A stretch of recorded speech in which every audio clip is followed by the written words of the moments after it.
আমাদের জীবনের খুব অদ্ভুত কিছু জিনিস আছে এর ভিতর। অনেকের সাথে যে এক্সপিরিয়েন্সটা ঘটেনি সেটি হচ্ছে জেল জীবন। কিন্তু ১০০ জন মানুষ যদি আপনি খুঁজেন, ১০০ জনের ভিতরে একজনও পাবেন না যে জেলে ছিল। হয়তো হাজারে আপনি ৫ জন পাবেন যে যিনি জেলে ছিলেন।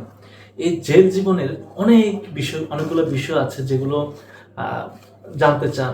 বিশেষ করে আমার খুব মাঝে মাঝে জানতে ইচ্ছে করে যে জেলে সিগারেটের দাম কেমন, বা জেলে সিগারেটের প্যাকেটটা থেকে পাওয়া যায়, জেলে ভাতগুলো কেমন, জেলের তরকারিটা কেমন, বা জেলের মানুষগুলো কেমন।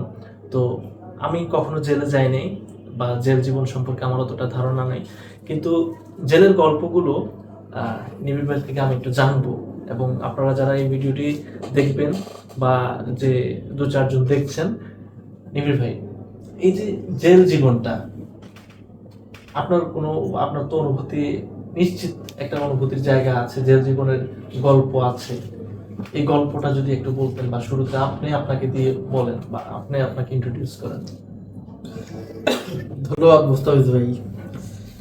আজকে এমন একটা বিষয় নিয়ে আপনি আলোচনা শুরু করলেন। বিষয়টা খুবই হৃদয় বিদারক একটা বিষয়। আর জেল এমন একটা অবস্থা গিয়েছিল বিগত স্বৈরাচার সরকারের সময়। আপনি বললেন ১,০০০-এ ৫ জন, আমার তো মনে হয় ১,০০০-এ আরো অনেক মানুষ পলিটিক্যাল মিথ্যা মামলায় কারাবরণ করেছে। যারা মৃত ব্যক্তি তাদের কারাবরণ করতে হয়েছে। তো আপনি এক্সাক্ট যেটা জানতে চাচ্ছেন যে জেলের ভেতরের অভিজ্ঞতাটা আমার জানা। তো আমি অ্যাকচুয়ালি আমার অভিজ্ঞতাটাই বলতে পারবো। এরকম আমাদের মতো দেশের অনেক অনেক মানুষ রয়েছে, অনেক অনেক রাজনৈতিক কর্মী রয়েছে, গণমাধ্যম কর্মী রয়েছে, পেশাজীবী রয়েছে, যারা বিনা কারণে বিনের দোষে জেল খেটেছেন। তাদের আহ, যে দুঃসহ স্মৃতিগুলো, সে বিষয়টি নিয়ে আহ, আমার জেল জীবনে যা ঘটেছে, যা দেখেছি, সেগুলো কিছুটা আপনার সাথে শেয়ার করি। প্রথমত বলে রাখছি যে আপনারা জানেন যে বারজাখের জীবন নাম শুনেছেন? না, না। বারজাখের জীবন মানে হচ্ছে কবরের জীবন। সেখানে কবরের জীবনে যখন আপনি কবরে শায়িত হবেন কিংবা কাউকে শায়িত করবেন, তখন আপনি একা পুরো পৃথিবীর মায়া ছেড়ে একা কবরে পড়বেন।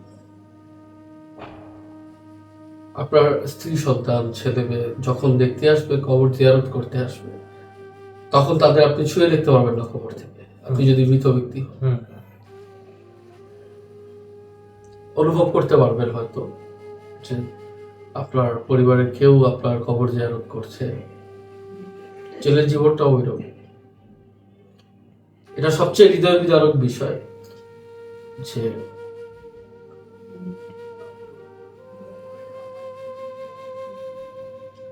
আপনার পরিবার পরিজনের কেউ এসছে আপনার সাথে দেখা করতে, দূরের থেকে চিৎকার করে কথা বলতে হচ্ছে। অনেক কথা তারা শুনতে পাচ্ছে, অনেক কথা আমরা শুনতে পাচ্ছি কি পাচ্ছি না। অনেক সময় যখন ভিজিটররা আসে, যখন আমরা কারাবন্দী ছিলাম, বিশেষ করে আমার ছোট ছেলে, আমার একমাত্র ছেলে, ও তখন 18 মাসের ছিল। তো কিভাবে কারাগারে গেলাম সেই ব্যাপারটা একটু পরে বলি আপনাকে। যে এই বিষয়টা আগে বলতে চাচ্ছিলাম যে যখন ওপাশ থেকে ডাকছে, কথাবার্তা বলছে, আমার আম্মা কথা বলছে, আম্মা তখন অসুস্থ, অলমোস্ট উনি ওনার স্পাইনাল কর্ডে সার্জারি হয়, উনি কাছাকাছি আসতে পারে না কিংবা উঠে দাঁড়াতে পারে না, কথা বলছে, কিন্তু আমি অনেক চেষ্টা করেও ছুঁয়ে দেখতে পারতেছি না আমার আব্বাকে, কিংবা আমার আব্বাও আমাকে ছুঁয়ে দেখতে পারতেছে না, কিংবা আমার স্ত্রী আমাকে ছুঁয়ে দেখতে পারতেছে না, কিংবা আমি তাদের চোখের পানি বুঝতে পারতেছি না, কিন্তু বলতেছি যে আমি শীঘ্রই বের হবো। তোমরা টেনশন করো না, আমি শীঘ্রই বের হয়ে যাবো, এখানে আমি ভালো আছি। তো আমরা তো ভালো থাকতাম না ওখানে। আমাদের উপর খুবই মানবেতর কষ্ট হতো, মানবেতর নির্যাতন হতো ওখানে। সেগুলো বললে পরিবারের লোকজন ভেঙে পড়বে, জন্য বলতাম না। আর তারাও খুব ভালো থাকতো না। আমি জানি, আমি বের হয়ে শুনেছি জেল থেকে যে আমার বাবা দুপুরবেলা খেতেন না, খাওয়া বন্ধ করে দিতেন। যে আমার ছেলে কি যেন খাচ্ছে খাচ্ছে কি খাচ্ছে না সেটাও শিওরনেসের জন্য দুপুরে খেতেন না, না খেতে খেতে অসুস্থ হয়ে গিয়েছিলেন। যেহেতু আমাদের ফ্যামিলি কিংবা আমরা তো আসলে জেল খাটায় অভ্যস্ত না, কিংবা we are not professional criminals, যারা একদম পেশাজীবী অপরাধী, তাদের পেশাই অপরাধ করা, তাদের কাছে জেল হচ্ছে বাড়িঘর। 6 মাস বাহিরে থাকবে, 6 মাস জেলে থাকবে। কিন্তু ছাত্র রাজনীতি সাথে কোনো না কোনোভাবে একটু জড়িত থাকার কারণে 2018 সালে যে ভোটার বিল নির্বাচন হয়, সেই নির্বাচনের আগে আবার বাসা থেকে আবার যখন মামলা হয়, বাসায় থাকি, তখন অনেক ভুতুরে মামলা হয়। আপনারা জানেন যে 2018 সালে নির্বাচনের আগে গায়েবী মামলা বলে প্রচলিত অনেক অনেক মামলা হয়। সেখান থেকে মৃত ব্যক্তিরও মামলা, মৃত ব্যক্তিদের নামে মামলা হয়। এমন কোনো মানুষ নেই যে বিএনপি কিংবা ভিন্ন মতের যারা আছে তাদের উপর মামলা না করেছে। তো হঠাৎ করে আমার নামে শুনলাম যে নিবিড় একটা বিশেষ ক্ষমতা আইন 1974 ধারার মামলায়, শুধু নিবিড়, কিন্তু ঠিকানা কালীচরণ শাহ। তখন সাব ইন্সপেক্টর হারুন নামের একজন আছেন।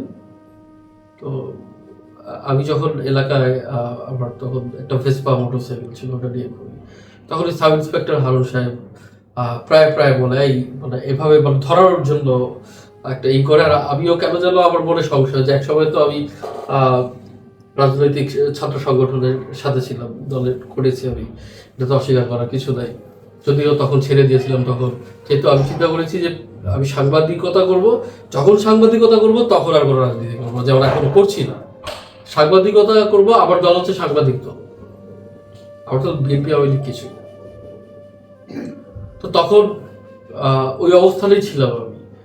কিন্তু ওই যে একসময় করেছি, তো ওই সাব ইন্সপেক্টর সাহেব বারবার আমার পিছনে পিছনে ঘুরছে। তো আমি একটা ফেয়ার নিয়ে চলছি মনের ভিতরে। তো ওই রকম সময় আমার বাচ্চাটা নিউমোনিয়া হয়। আসলে নিউমোনিয়া হওয়ার পরে ওর অ্যান্টিবায়োটিক শেষ হয়ে যাওয়ার পরে অ্যান্টিবায়োটিক ওষুধ কিনতে যাই। তো এরকম অবস্থায় সেই ইন্সপেক্টর আবারও আমাকে পিছনে ধাওয়া। এখানে বাচ্চার ওষুধ খাওয়াবো, বাচ্চা সুস্থ হবে, বাবা অসুস্থ, আব্বা শয্যাশায়ী, আব্বা কিন্তু প্যারালাইজড অলমোস্ট। তো ওষুধ দিয়ে আসবো আমরা বাচ্চার জন্য, নাকি কারাগারে যাবো, কারাবরণ করবো। প্রত্যেকদিন রাতে থাকিয়ে ঘুমাতাম। তো এক পর্যায়ে এসে সেই ইন্সপেক্টরই আমাকে ধরে নিয়ে গেল। ধরে নিয়ে যাওয়ার সময় এমন আচরণ করলো যে আমরা কোনো হত্যা মামলার আসামি, কিংবা আমরা হয়তো অনেক বড় ক্ষতি করে ফেলেছি, কোনো কিছু করে ফেলেছি, অথচ আমি জানিও না কি বিশেষ ক্ষমতা এনে গায়েবী মামলায় আমাকে ধরে নিয়ে যাবে তারা। তো নিয়ে যাওয়ার সময় তারা আমার আম্মাকে পর্যন্ত ধাক্কা দিয়ে ফেলে দিল। আম্মা যদিও লাঠির সাহায্যে তখন এসে দাঁড়িয়েছিল, আমার মরহুম আব্বা তখন সে আর নিজেকে ধরে রাখতে পারেনি, সেও তখন আবারও একটা ছোটখাটো স্ট্রোক করে ফেললো, যদিও আগে বড় স্ট্রোক ছিল। তারপর আবার ছোট বাচ্চাও কান্নাকাটি করতেছিল। এমন অবস্থা আমার স্ত্রী, তারপর আমার ফুপুরা ছিল, তারা কেউ আটকে রাখতে পারেনি। মানে 12-13 জন সাব ইন্সপেক্টর আসছে, এসে তারপর আমাদের ধরে নিয়ে নিয়ে যাওয়ার পরে গ্যান্ডারিয়া থানার তখন পুলিশ ফাঁড়ি ছিল, একটা পুরনো বিল্ডিং, প্রায় 400-500 বছর পুরনো বিল্ডিং। তো এই পুরনো বিল্ডিং এর মধ্যে আমাকে নিয়ে রাখলো একলা, ফার্স্টে একটা রুমে রাখলো। তো এই রুমের টয়লেট থেকে বলে আপনার মলমূত্র যেগুলো আছে ওগুলো ওভারফ্লো করছে। তো এই মলমূত্রের সাথে আমি কিভাবে ঘুমাবো? আর ওখানে তো দেখছি যে অনেকে গাঁজা খাচ্ছে, এই হাজতের মধ্যে গাঁজা খাচ্ছে, সিগারেট খাচ্ছে, অনেক কিছু খাচ্ছে। তো আমি তো ভাই এগুলোতে ইউজ টু না, তো কিভাবে থাকবো? তখন আমি ওই কি বলে ওই লোহার শিক ওগুলো ধরে জোরে জোরে দাঁড়াচ্ছে, আমি বলছি প্লিজ আমাকে এখানে রাখেন না, আমাকে অন্য জায়গায় দিয়ে যান। তো একজন সাব ইন্সপেক্টর খুব হয়তো দয়া হইল আমার উপরে, তো করে পাশের মহিলা যে হাজতটা আছে মহিলা হাজতে নিয়ে গেল। আর মহিলা হাজতে তো মহিলাও নেই, পুরুষও নেই, কিছুই নেই। তো রাতের বেলা 3 দিন আমাকে রিমাইন্ডে নিয়ে আসলো। 3 দিন, 10 দিন চেয়েছিল, 3 দিন রিমাইন্ড মঞ্জুর করলো আমরা। তো ওখানেই রাখলো। তো আমার সঙ্গী ছিল ইঁদুর, আমার সঙ্গী ছিল ইঁদুর। আমাকে যখন ধরে নিয়ে আসে তখন কিন্তু আমার ভাইকে ওরা পিস্তলের বাট দিয়ে বাড়ি দেয়। তখন আমি আমার ছোট ভাইকে বলি যে আমি তুমি আর আইসো না, পরে তোমাকে ওই করবে। তো প্রোটেস্ট করতেছিল যে আমার ভাইকে কি দোষ করছে, কেন নিয়ে যাচ্ছিল। ওরা অকথ্য ভাষায় গালাগালি করে, অকথ্য ভাষায় গালাগালি করে। তো এরপরে যখন নিয়ে যায় আমাকে, তো ওই বললাম যে যখন ফিমেল হাজতে রাখলো, তখন একাকিত্ব সময়ের সঙ্গী ছিল আমার কয়েকটা ইঁদুর। তো খাবার দিয়ে যেত। রাতের বেলা হতো কি, আমাদের তখন গোডাউন ছিল, সিএসডি গোডাউন, মিল ব্যারাকের। ওই গোডাউনটা ভাগার পরে গোডাউনের ইঁদুরগুলা ওই মিল ব্যারাক পুলিশ ফাঁড়ি, মানে গ্যান্ডারিয়া থানার পুরাতন বিল্ডিং যেটা, ওটাতে এসে পড়তো। তো ওই ইঁদুরগুলো, ক্ষুধার্ত ইঁদুরগুলো এসে বিরিয়ানিগুলো নিয়ে যেত খাওয়ার জন্য, বিরিয়ানিগুলো নিয়ে যেত। আর যখন আমার ক্ষুধা লাগতো রাতে 2-3 বাজে, তখন দেখতাম যে ইঁদুরগুলো আবার বিরিয়ানি খাচ্ছে। তখন আমি ওই ইঁদুরের কাছ থেকে বিরিয়ানিটা দিয়ে নিয়ে এসে ওই বিরিয়ানি আবার খাওয়া শুরু করতাম। তো এক পর্যায়ে কি করলো, আমি বিরিয়ানি খাচ্ছি, আমার উপর লাফ দিয়ে সেই ইঁদুরটাও খাওয়া শুরু করে দিল। এইরকম মোটা ইঁদুর, এত বড় বড় ইঁদুর, কালো, মনে হয় যে আসলে দেখলে ভয়ঙ্কর একটা সিচুয়েশন। তারপর মাথায় শীতের দিন তখন অলমোস্ট, তো মাথায় দেওয়ার মতো কিছু নাই, একটা ইটা ছিল, ইটা দিয়েছি মাথায়। তো এমন অবস্থায় দোয়া করতেছি যে কখন জেলখানায় নিয়ে যাবে, ওখানে হয়তো ভালো থাকবো। জেলখানায় গেলাম। জেলখানায় যাওয়ার পরে রাত্রেবেলা আমদানি নামক একটা জিনিস আছে এখানে, মানে মানুষ ইলিশ ফাইল বলে। ইলিশ ফাইল বুঝেন? ইলিশ ফাইল হচ্ছে যে ইলিশ মাছ দেখেন না, কাত করে করে রাখে অনেকগুলো। তো মানুষগুলো এক কাত হয়ে শুবে, সোজা হতে পারবে না, কারণ এভাবে করে শুতে হয়। আর তৎকালীন সময় 2018 সালে অনেকগুলো দিনে 1500-2000 করে মানুষ ঢুকছে টোটালি। তখন আমরা ছিলাম প্রায় 1 লাখ 1.5 লাখের মতো মানুষ। কেরানীগঞ্জ কারাগারে 1-1.5 লাখের মতো মানুষ ছিল। সিনিয়রদের, লিডারদের থেকে নিয়ে শুরু করে আমাদের মতো যারা জুনিয়র আছে তারা সবাই ছিলাম সেখানে। তো আমদানিটা আমার জন্য সহজ হয়ে যায়। আবার একজন শ্রদ্ধাভাজন চাচা আছে, নাম হচ্ছে নাহিদ হাসান শুভ। তো ওনার ওখানে খুব সুখ্যাতি থাকার কারণে এই জেল জীবনটা আমার অনেকটা সোজা হয়ে যায়। আমি এখনো তার কাছে কৃতজ্ঞতা জানাই। তিনি খুবই এডুকেটেড একজন মানুষ, খুবই সংবেদনশীল একজন মানুষ, খুব ভালো পরিবারের একজন মানুষ। তার সুখ্যাতি থাকার কারণে এবং তার ওখানে ভালো অবস্থান থাকার কারণে আমার জেল জীবনটা সোজা হয়ে যায়। উনি বলেন যে বাবা চিন্তা করো না, আমি আছি, সে আমার এলাকার। তৎকালীন সময়ে আমার কেন যেন মনে হয়েছে যে পুরো পৃথিবী একদিকে আর এই সেই লোকটা একদিকে, নাহিদ হাসান শুভ। তো আমি অবশ্যই তার কাছে কৃতজ্ঞতা জানাই। এবং উনি অনেকটা আগলে ধরে রেখেছিল আমাকে। তো সকালবেলা আসলাম, এসে সুমন্ত্রের সাথে দেখা করে তখন গরুর মাংস দিয়ে ভাত খেলাম। কারণ উনি তো অনেকদিন ধরে থাকে, তৎকালীন সময় তৎকালীন মাননীয় প্রধানমন্ত্রী শেখ হাসিনার বান্ধবীর ছেলে উনি। ওনার কাছে জেল তো বুঝেনি কেমন, এবং চাঞ্চল্যকর 12 টুকরো খুলে ছিলেন তিনি, তখন আসামি হিসেবে ছিলেন। যদিও আমরা বিশ্বাস করি, আমরা জানি তিনি ইনভলভ ছিলেন না, পরে রাষ্ট্র তাকে ক্ষমা করে দিয়েছে যে উনি ইনভলভ ছিলেন না এই বিষয়ে। তো তখন গরুর মাংস দিয়ে আমরা ভাত খেলাম। তখন আমি হয়তো ভাবলাম যে এটাই বলে, এই খাবারটাই বলে সবসময় খাওয়া যাবে, সবসময় দিলে। যখন আমাকে নিয়ে গেল যমুনায়, তখন যমুনায় যখন নিয়ে গেল, তখন রাতের বেলা আমাকে ভাত দিল আর আপনার একটু সবজি দিল, আর পাতলা ডাল দিল। ভাত মুখে দিয়ে আমার মনে হয় আমার দাঁত ভেঙে যায় এমন অবস্থা। এত শক্ত চাল, এত শক্ত ভাত। তো খেতে বসে আবার মানে ভাতের সাথে ডালের সাথে আমার চোখের পানি মিলে মিশে একাকার, আমি আর খেতে পারলাম না। তো ওখানে আবার কি হয় যে যারা কয়েদি আছে তারা 10 জন 15 জন 20 জন করে আমাদের মতো হাজতি যারা নতুন চীনেরা জানে না, পরিবেশ বুঝে না ওখানকার, ওদের নিয়ে বা সপ্তাহে একটা করে টাকা চার্জ করে ধরেন 1,000-2,000 টাকা করে চার্জ করে, ওরা একটুখানি বুঝায় যে আমরা একটু উন্নত খাবার খাবো। এটাও কিন্তু একটা কারাপশন ইন চেইন।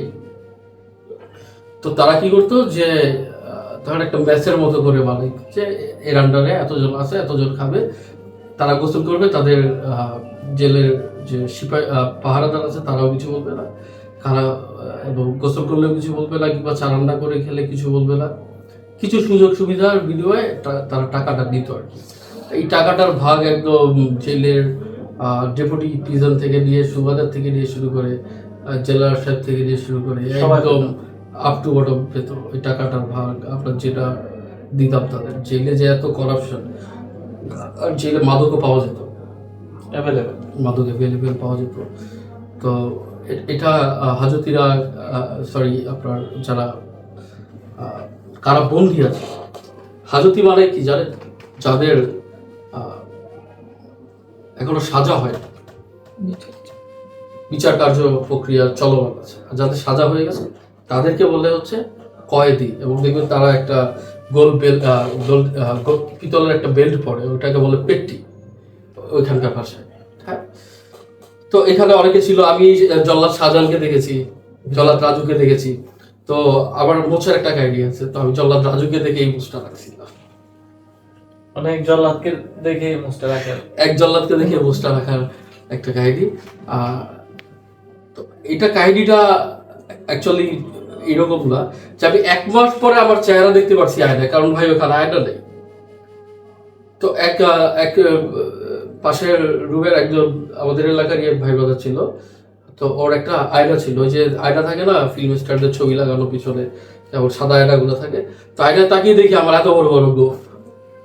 হ্যাঁ, তো এত বড় বড় গোফ, তার মানে আমার চুলগুলো ঝালা হয়ে গেছে। আমি 1 মাস পরে নিজের চেহারা দেখা, মানে বুঝতে পারেন ভাই, 1 মাস পরে নিজের চেহারা দেখেছি গোফ। তো তখন আমি বললাম যে তার গোফটা রাখি। আবার দেখলাম যে জল্লাদ রাজু, জল্লাদ শাহজাহান এদেরও গোফ আছে। হ্যাঁ, তো আমি এখানে একজন উচ্চশিক্ষায় শিক্ষিত মানুষ, একজন গণমাধ্যম কর্মী, জাতির 4র্থ স্তম্ভের প্রতিনিধি, সেখানে যে এখন কি করব, এদের সাথে চলতে হচ্ছে, এদেরই আইডিয়ালাইজ করি, সমস্যা কি? মানে বিষয়টা খুবই ইন্টারেস্টিং। বিকাল বেলাটা কিভাবে কাটতো? বিকাল বেলা থেকে যদি সকাল দিয়ে আমরা শুরু করি, হ্যাঁ, তাহলে বিকাল দিয়ে শুরু করি। বিকেল বেলা ছিল মানে অনেকে বলে না যে কবরবাসীদের একটু সময়ের জন্য পানি খাবার দেয়, মুরব্বীরা বলতো, যদিও এটা সার্টিফাইড হাদিস না, যে সন্ধ্যার সময় একটু সময়ের জন্য তাদের আত্মা ফিরিয়ে দেওয়া হয় এবং পানি দেয়। তো বিকাল বেলা আমরা এমন ছিলাম যে আমাদের আধা ঘন্টার জন্য হাঁটার জন্য রাস্তা জায়গা দিত বের হওয়ার জন্য। ওখানে একটা ছোট মাঠ ছিল, ওই মাঠের নামকরণ করেছিলাম আমরা সবাই জিয়া চত্বর। এখন বলেন জিয়া চত্বর কেন? জেলখানায় জিয়া চত্বর কেন? কারণ ওখানে যত বন্দী আছে সব বিএনপি, ওই জন্য এটার নাম জিয়া চত্বর। তো আমরা নাম দিয়েছিলাম জিয়া চত্বর। আমিনুল ইসলাম ভাই ছিলেন, তো আমিনুল ইসলাম ভাই ওখানে একটা ফুটবল বার ছিল, ওখানে ফুটবল খেলতো। আমিনুল ইসলাম ভাইকে, তো অনেক লম্বা মানুষ, বাংলাদেশ ফুটবল দলের সাবেক ক্যাপ্টেন, সাবজয়ী ক্যাপ্টেন, এবং ঢাকা মহানগর উত্তরের বর্তমান সভাপতিও উনি। আমিনুল ইসলাম ভাই খুব স্নেহ করতেন আমাকে। তো ওরা খেলা দেখতাম আমি অনেক সময়, যে এই লম্বা লম্বা ড্রাইভ দিয়ে ধরে বল ধরে ফেলতো। তারপর ওই জায়গায় বিকেলবেলা আমরা একটু হাঁটতাম, সবার সাথে দেখা সাক্ষাৎ হতো।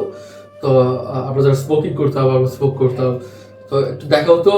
তো যখন সন্ধে হতো, ঘন্টাটা পড়তো, টান একটা ঘন্টা পড়তো, আর কলিজা আমাদের কাঁপা শুরু হয়েছে, তো আবারও চলে যেত। ওই টাইমটা আমার সবচেয়ে কষ্ট লাগতো, যখন ভেতরে ঢুকানোর পরে সবাইকে বসাতো, আমরা হাঁটু বেড়ে এবার নিটা ডাউন করতাম, নি ডাউন করে এইভাবে বসতাম। এটা হচ্ছে ব্রিটিশ আইন।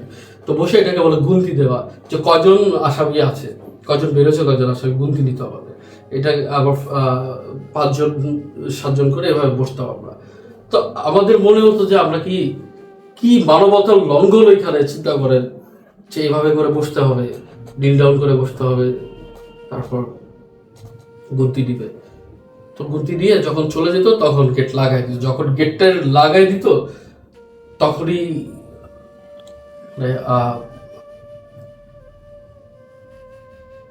অজানা এক আতঙ্ক এবং একটা কষ্ট আসতো। সাথে সাথে আমি গেটের সামনে চলে যেতাম, গেটের থেকে দূরে একটা ছোট্ট মাঠ দেখা যেত।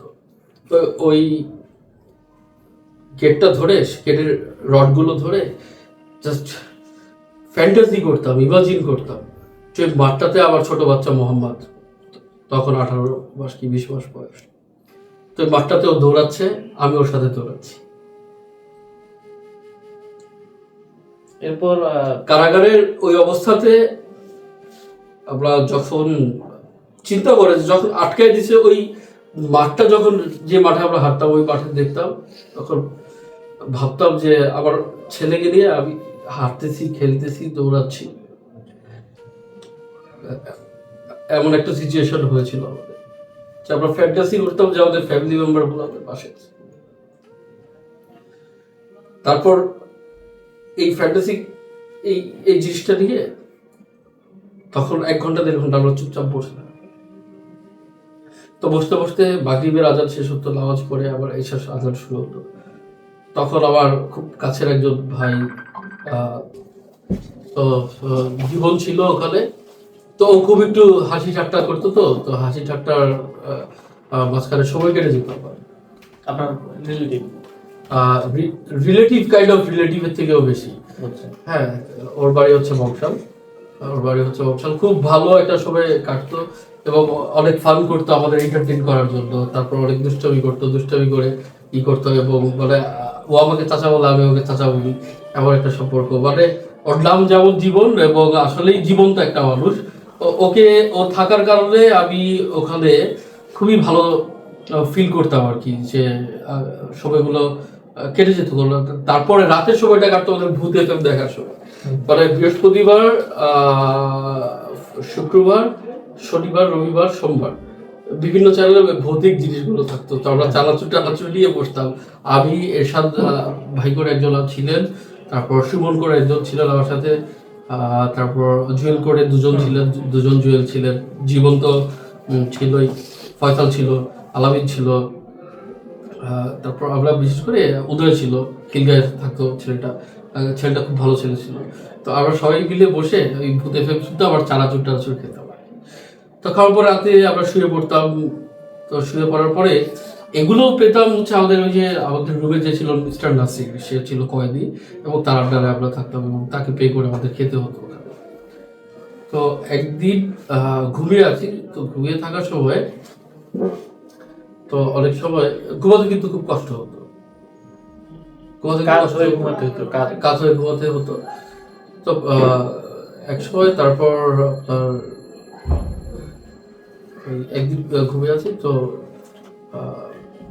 স্বপ্নে দেখছি যে মোহাম্মদ আমার ছেলে সবসময়, তখন ও আধো ভাষায় কথা বলতো, 18 মাস 20 মাসের বাচ্চা কতটুকু কথা বলতো। তো প্রতিদিন আমাকে ঘুম থেকে উঠে তো বলতো বাবা উঠ, এভাবে বলতো। একদিন স্বপ্নে দেখলাম যে ও বলতেছে বাবা উঠ। হ্যাঁ, তো আমি সাথে সাথে মানে পাতলা কম্বল ছিল, তো খুলে ফেলে মোহাম্মদ করে চিৎকার করে উঠে দেখি আশেপাশে সব কয়েদিরা ঘুমাচ্ছে। মানে তখন আর আমি একটা কিনারে গিয়ে আমি কান্না ধরে রাখতে পারি। আমি আমার বাচ্চাকে এতটা মিস করতেছি, স্বপ্নের মধ্যে দেখলাম যে বাচ্চাটা আমাকে জড়ায় ধরে বলতেছে বাবা উঠো, বাট আমি তাকিয়ে দেখি যে আসলে সব কয়েদিদের সাথে। তখন আমি বলতেছি যে আমি এটা আমার বিলিভ করতে হবে যে আমি জেলে আছি, বারবার এটা বিলিভ করতেছি, আমি নিজেকে নিজে বুঝাচ্ছি যে আমি জেল। তারপর সময়টা ভালো কাটতে হচ্ছে একটা, ওই যে বললাম যে যখন আমরা ভূত এফএম শুনতাম।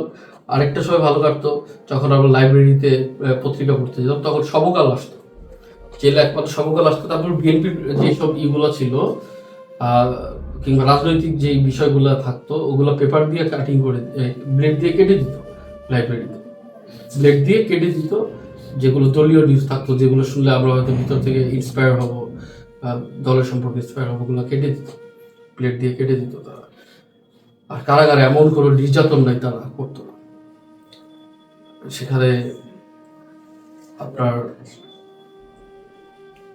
চিকিৎসা ব্যবস্থা যদি বলেন, কারাগারে অসুস্থ হয়ে বললাম, নিউমোনিয়া থেকে বেশি হয়ে বললো, তো বিদ্যুৎ ভাই ছিল আমাদের ওখানে। তো উনি যথেষ্ট মেডিকেশন করলো, আমাকে মেডিকেলে থাকতে যথেষ্ট মেডিকেশন করলো। এবং সবচেয়ে বড় বিষয় হচ্ছে আস্তে ধীরে সেরে উঠলাম এবং জীবন খুব টেক কেয়ার করেছিল আমাকে। তো জেলের জীবনটা যদি আমি আপনাকে আসলে বলে বোঝাতে পারবো না যে এটা কতটুকু কষ্টের একটা জীবন।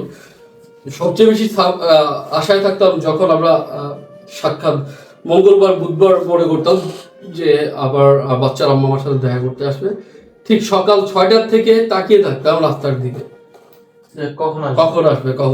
হয়তো আস্তে আস্তে 11টা বাজতো 12টা বাজতো। সেই পুরনো ঢাকা থেকে কেরানীগঞ্জে আসতে অনেক কষ্ট থাকলো, মানুষ কষ্ট করে আসতো। তো তাকিয়ে থাকতাম যে কখন আসবে। তারপর যখন নাম ডাকা হতো যে আপনার সাক্ষাৎ এসেছে, দৌড়ে যেতাম, দৌড়ে যেয়ে কথা বলতাম, কিন্তু কথা বলতে পারতাম না, ছুতে পারতাম না। যে কবরের জীবন এমন একটা অবস্থা। কিন্তু আমি যে বলতাম মোহাম্মদ কেমন আছে, বাবা কেমন আছে, এই জিনিসটা করতাম। তারপর হচ্ছে আরেকটা বিষয় শেয়ার করি। সুমন চাচুর আবার ফোন চালাইতে পারতো, জেলে ছোট ছোট ফোন থাকে, জেলে ছোট ছোট ফোন, মানে যারা নাকি একটু হেভিওয়েট পাওয়ারফুল তারা ছোট ছোট ফোন রাখে। তো ফোন রাখতো। তো সুমন চাচুর ফোন দিয়ে বাসা অনেক সময় কথাবার্তা বলতে পারে। ইশাক সরকার নাম শুনেছেন কিনা জানি না, ওই তো গিনেস বুক অফ ওয়ার্ল্ড রেকর্ডের নামধারী মানুষ একজন। আমি তার হাত মানে ইশাক ভাই, হাবিবুর রশিদ হাবিব ভাই, তাদের হাত ধরেই আমার ছাত্ররা ডিগ্রি দিতে আসা। উনি আবার লিডার ছিলেন ইশাক সরকার, হাবিবুর রশিদ হাবিব ভাই, বিশেষ করে হাবিবুর রশিদ হাবিব ভাই। তো ইশাক ভাই যখন আসলেন তখন ওনাকে দেখে খুব যখন অ্যারেস্ট হয়ে আসলেন তো খুব ভালো লাগলো। তো উনার বড় ভাই ইয়াকুব সরকার ছিলেন, উনিও অনেক করলো। তারপর আমার চাচা আছে, আমার ছোট চাচা আছে শিপন। তো সেই সব কিছু করেছেন, আমার মামলা থেকে নিয়ে শুরু করে লয়ারদের কিভাবে ম্যানেজ করতে হবে, কিভাবে কি করতে হবে। কারণ তার উপরে অনেকগুলো মামলা ছিল, তারও সেফটির বিষয় ছিল। আর যদি ওই সময় তো সেও অ্যারেস্ট হওয়ার টেনশনে ছিল, যদি না থাকতো হয়তো আরো আগেই আমাকে বের করার জন্য সে তোড়জোড় করতে পারতেন। কিন্তু উনি নিজেই তো একটা বেকায়দা ছিল, যে উনি রাজনৈতিকভাবে সম্পৃক্ত ছিল এই কারণে। তো যাই হোক, ইশাক ভাইয়ের কথা বলি। তো ইশাক ভাই বলতেছে আইনজীবীর আসো, উনি তখন সেলে চলে গেল। তো সেলের ভিতরে তখন ছিল আমাদের টুকু ভাই ছিল, যুব দলের মামুন ভাই ছিল, আজিজুল বাড়ি হেলাল ভাই ছিল, তারপর সিনিয়র অনেকেই ছিল, এই সাইফুল ইসলাম নীরব ভাই ছিল, শরাফত আলী সবু ভাই ছিল, তারপর জেলের নারায়ণগঞ্জের সাখাওয়াত হোসেন চৌধুরী, অ্যাডভোকেট সাখাওয়াত হোসেন চৌধুরী ভাই উনি ছিলেন, তৈবুর আলম খন্দকার ছিলেন, কার নাম দেবো বলেন। তো এরকম অনেকেই ছিলেন। তারপর আমাদের এস এম জিলানি ভাই ছিলেন, তারপর ওই যে বাংলা ছবির ভিলেন ছিলেন না, কি যেন, শিবা শানু, উনি ছিলেন, আরো অনেকেই ছিলেন। তারপর যাই হোক, তো ইশাক ভাই একবার ফোন করে বলতেছে যে দিদির 1 মিনিট কথা বলে আসো। তো ওনার সেলের ভিতরে ছোট্ট একটা ওয়াশরুম থাকতো। তো ছোট্ট ফোনে আব্বাকে ফোন দিছি, আমি আমার বাবাকে ফোন দিছি। তো ফোন দেওয়ার পরে আব্বার ল্যান্ড ফোনে ফোন দেওয়ার পরে অফিসে থেকে ফোন ধরার পরে বলতেছে পাপা কেমন আছো। তো এটা শুনে উনি বলতেছে নিবিড় তুমি বের হইছো, তুমি কই। উনি তো জানা না যে জেলের ভিতর ফোন ইউজ করা যায় কিংবা ফোন বলতে কিছু আছে। মানে উনি স্টার্ক হয়ে গেছে।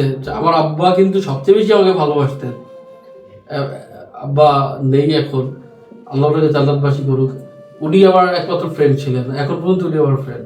মানে ওনার পরে আর কেউ ফ্রেন্ড ওইরকম ফ্রেন্ড হইতে পারবে না, এত ভালোবাসার কেউ কারোর জন্যই নাই আমার। তো ওনাকে ফোন দিয়ে বলতো পাপা আমি ঠিক আছি, তোমার শরীরটা কেমন। উনি বলতেন ভালো, কিন্তু আদার্স জায়গা থেকে আসতো যে আব্বা অসুস্থ। পরে আমি বলতাম যে পাপা আমি বের না হওয়া পর্যন্ত তুমি আজরাইল আসলো, আজরাইলে বলবা যে আমার নিয়ে যায় না, কারণ আমার ছেলে আমাকে দেখতে পারবে না। আমার কি বলছি বুঝছো? পাপা বলে হ্যাঁ, তোমার বাচ্চা থাকতে হবে, আমি জামিনে বেরোবো, তারপর তোমার নিয়ে আমরা নতুন করে আমরা লাইফ স্টার্ট করব, আবার ভালো করে লাইফ স্টার্ট করব। তো আব্বা মনে করেছিল যে আমি তো বের হয়ে বাসা থেকে ফোন দিয়েছি। তা এমন সময় এরপর থেকে সপ্তাহে 1-2বার পাপাকে ফোন দিতাম, আম্মাকে ফোন দিতাম, ওয়াইফকে ফোন দিতাম, মোহাম্মদের খোঁজ খবর দিতাম। দুজনকে নিয়ে টেনশন থাকতো। তো দুজন অসুস্থ, মোহাম্মদ তখন নিউমোনিয়ার পেশেন্ট ছিল, রেগুলার নিউমোনিয়া থাকতো, আর আব্বা তো স্ট্রোকের পেশেন্ট ছিল। তাদের দুজনকে নিয়ে প্রত্যেকটা সেকেন্ড টেনশন করতাম। তারপর ছোট ভাইয়ের জন্মদিন ছিল নভেম্বরের 3 তারিখে। তো সেই দিনও খুব কষ্ট ছিল যে ছোট ভাইয়ের জন্মদিন আজকে কোনোই করতে পারি, সেদিনও আমরা একটা ছোট কেক কেটেছি।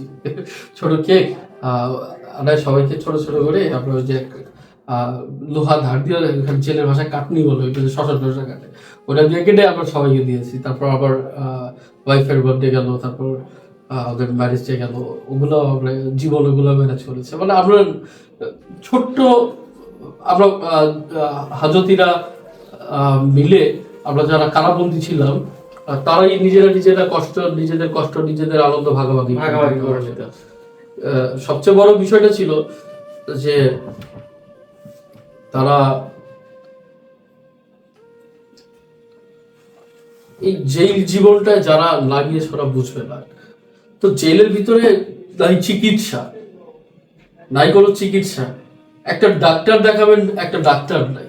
তো আমি বের হয়ে এসে প্রথমে দৈনিক দেশ বাংলায় নিউজ করি যে চিকিৎসা শূন্য কারাগার, কারাগারগুলোতে চিকিৎসা নেই। তো সাইদুর রহমান রিমন ভাই ওটা ছাপানোর পরে হাইকোর্টের নির্দেশনায় আবার জেলের ভিতরে চিকিৎসক দেওয়া হয়। তো জেলের সবচেয়ে কষ্টের বিষয়টা ছিল যখন আমি বের হই আর কি, তৎকালীন সময়গুলো একটু বলি। যারা বিএনপি কিংবা ছাত্রদল করতো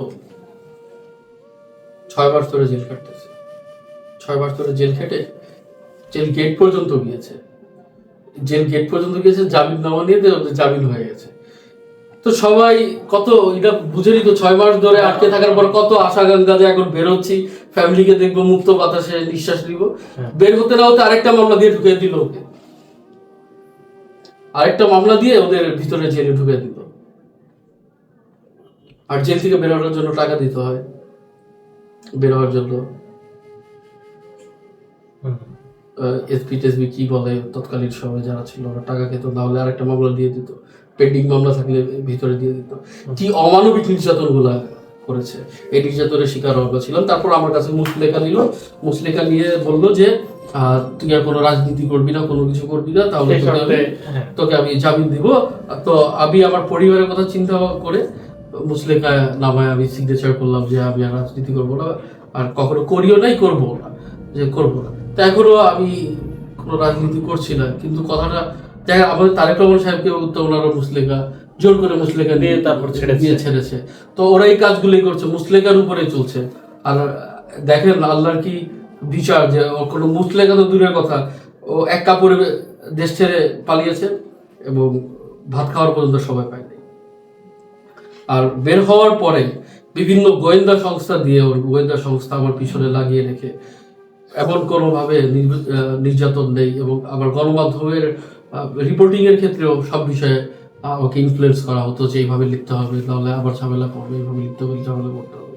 তো ওভারঅল এই ছাত্র জনতার বিপ্লবের পরে যখন শত শত ছাত্র জনতা আমাকে ধরে উল্লাস করতেছে, কান্না করতেছে, কারণ আমি তো মিডিয়ার মাধ্যমে দেখানোর চেষ্টা করেছি, তো তখন আমার কাছে মনে হলো যে আসলে এই বিজয়ের মর্মটা আমরা তারাই বুঝতে পারবো যারা আমরা রাজনৈতিক মামলায় জেল কেটেছি। হ্যাঁ, অনেকেই জেল কেটেছে, যেমন আমার এলাকায় অনেকেই জেল কেটেছে, মোস্ট অফ হয়তো চাঁদাবাজি মামলায় জেল কেটেছে। বিএনপি ট্যাগ লাগাইছে, ছিল সারা জীবন চাঁদাবাজ, কিন্তু বিএনপি ট্যাগ লাগাইছে, কিন্তু চাঁদাবাজি মামলায় জেল কেটেছে, ছিনতাই মামলায় জেল কেটেছে, ওরা এখন বড় বড় বিএনপি নেতা হয়ে গেছে। তো এগুলা থাকে, পার্ট অফ লাইফ, কিন্তু তারাও তো কষ্ট করছে, বিগত 16 বছর সবাই কষ্ট করছে। আর জেলের জীবনটা আমি আসলে ওভাবে আপনাকে যতটুকু ভালোভাবে ডিসক্রাইব করতে পারলাম না, কিন্তু একটা জিনিস আপনাদের একটু বলতে চাই, আমি আপনার মাধ্যমে সবাইকে বলতে চাই, কারাগার মানে হচ্ছে এমন একটা জীবন যেখানে আপনার উপরে আপনার নিজের নিয়ন্ত্রণ নাই। আপনাকে যা বলবে তাই শুনতে হবে, এবং আপনি আপনার পরিবার পরিজন মারা গেলেও দেখতে পারবেন। আমার বন্ধু রবিন ঢাকা মহানগর ছাত্র দলের সাংগঠনিক সম্পাদক, আমার বন্ধুর আম্মা মারা গেল, স্কুলে এক বেঞ্চে পড়ছি আমরা, মা মারা গেল, ওর মাকে পর্যন্ত দেখতে পারবো না জেলের থেকে। আরেক বন্ধু ছিল আমার, বাবা মরে গেল, বাবাকে পর্যন্ত দেখতে পারলো না। আমি আমার বাবার বিষয় বাদ দিলাম, আমি এখন বলতে যাচ্ছি না এই বিষয়গুলো, কিন্তু এই বিষয়গুলো হচ্ছে যে এই যে আমাদের মিথ্যা মামলা দিয়ে দিয়ে কারাগারে তারা রাখলো, এই কারাগারে যে নির্মম অত্যাচার, এর থেকে যদি 100 বার আপনাকে মানে আমরা যারা বিনে দোষে গিয়েছি, যদি 100 বার ব্যথাঘাত করতো কিংবা কোনো অঙ্গহানি করে দিত, তারপরও এত কষ্ট হতো না। এই কারাগার যতটুকু কষ্ট দিয়েছে আসলে আমাকে, যত কষ্টগুলো দিয়েছে, এই বিএনপির লক্ষ লক্ষ নেতাকর্মী কষ্ট পেয়েছে, বারবার কারণ নির্যাতিত হয়েছে আপসীন নেত্রী বেগম খালেদা জিয়া। তখন এটুকুই চিন্তা করতাম, বেগম জিয়া কষ্ট করলে আমরা একটু কষ্ট করি নাই, আমরা একটু কষ্ট করি। কিন্তু এই দলের কাছ থেকে কখনো কিছু চাই নাই, বিএনপির কাছ থেকে কখনো কিছু করি নাই, চাই নাই। শহীদ প্রেসিডেন্ট জিয়াউর রহমান সাহেবকে ভালোবাসতে, সে কারণে তার ছাত্র রাজনীতির সাথে জড়িত ছিল। কিন্তু দলের কাছ থেকে অতীতেও কিছু চাই নাই, বর্তমানেও কিছু চাই না, ভবিষ্যতেও কিছু চাবো না। আমি নিরপেক্ষ সাংবাদিকতা করব, এবং যদি বিএনপি কোনো এই স্বৈরাচারী কায়দায় চলে যায় অদূর ভবিষ্যতে, বিএনপি যদি হাসিনার পথে হাঁটে, তাহলে এই বিএনপির বিরুদ্ধে আমি লিখবো, এই বিএনপির বিরুদ্ধে আমি লিখবো। কারণ এই স্বৈরাচার হাসিনার যে কষ্ট 16 বছর মানুষজনকে দিয়েছে, এই কষ্ট যেন কোনো রাজনৈতিক দল না দেয়, এটাই আশা করি আমি। এক্স্যাক্টলি। খুবই প্রাণবন্ত একটা আড্ডা ছিল, খুবই প্রাণবন্ত একটা গল্প ছিল। অনেকক্ষণ সময় আমরা শুনলাম জেল জীবনের গল্প। পরবর্তী কোনো এক সময়ে অন্য কোনো গল্প, জেল জীবনেরই অন্য কোনো গল্প শুনবো। আল্লাহ হাফেজ।